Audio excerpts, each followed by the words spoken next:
All right, section 18.1. Ignore the 17.4. We're into chapter 18. Chapter 17 and 18 are going to be together. We talked about waves.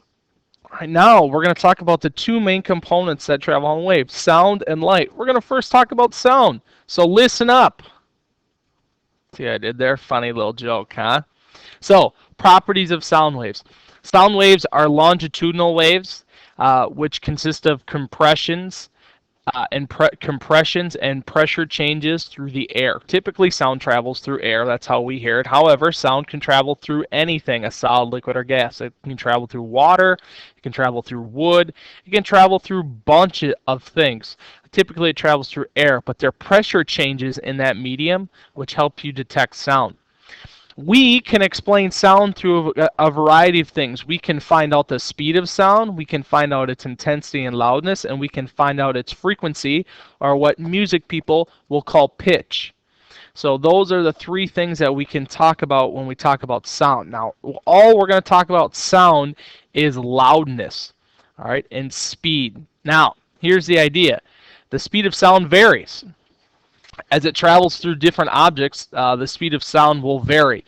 Typically in dry air, it will travel around 330, 340 meters per second, which is about 740 miles per hour.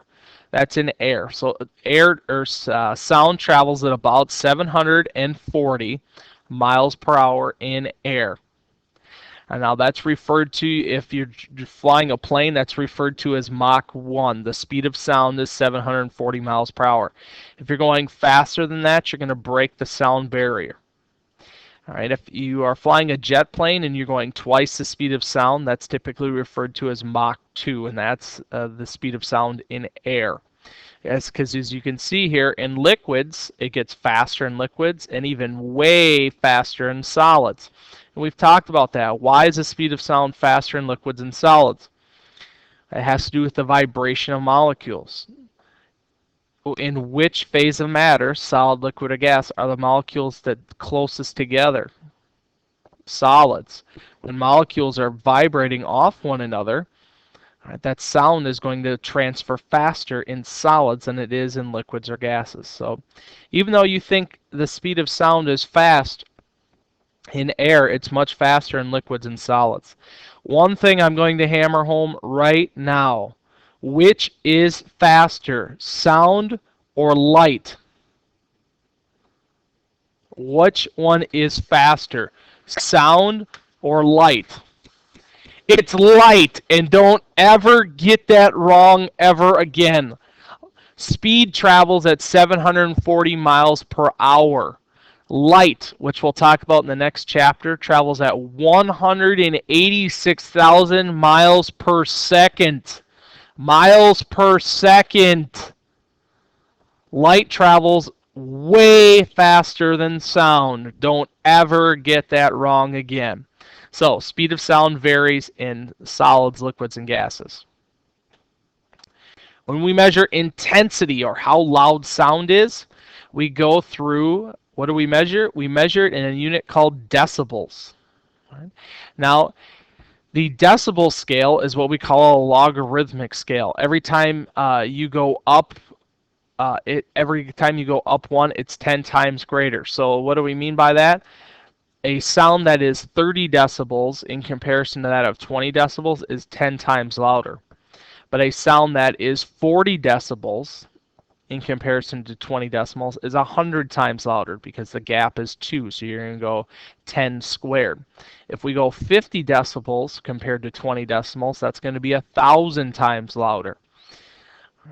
So a 30 decibel sound has 1,000 times more energy than a 0 decibel sound. Loudness is our response, the human response to the intensity of sound. Now, what creates sound, and what is a level of sound that is harmful to you? Exposure to sound over 90 decibels for 5 minutes or longer can damage your ear. Now, your ears are damaged every single day. How do I know this? There are apps on your phone which you can download a decibel meter, which will actually tell you how loud things are. I've tested it in the 8th grade hallway during passing time, and we've approached 100 decibels. What is 100 decibels? That's the same as a subway or an engine or a motor, a power motor. And the passing time is 4 minutes. Do that every day. You're doing passing time for 24 minutes every day.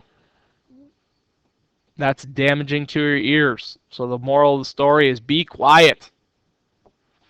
You can see here 0 decibels is the threshold of hearing, 10 decibels is rustling leaves, 20 decibels is a quiet whisper, all the way up to 150 decibels, which is a jet airplane. You can see the difference. General normal conversation is 50 decibels. Vacuum cleaner 70, 90 would be a lawnmower. That's why it's important that we protect our ears, because once they're damaged, your ears can't heal themselves. Once you have damage occur, the damage is done. So you want to be careful of what your decibels are. 10 again is rustling leaves, really quiet, all the way up the scale goes up to 150. If you sense what will happen is if you have sense something too loud, which is in that 150 or over 150 decibels, you will pierce your eardrum. And we will talk about that in the next section of how your ear works.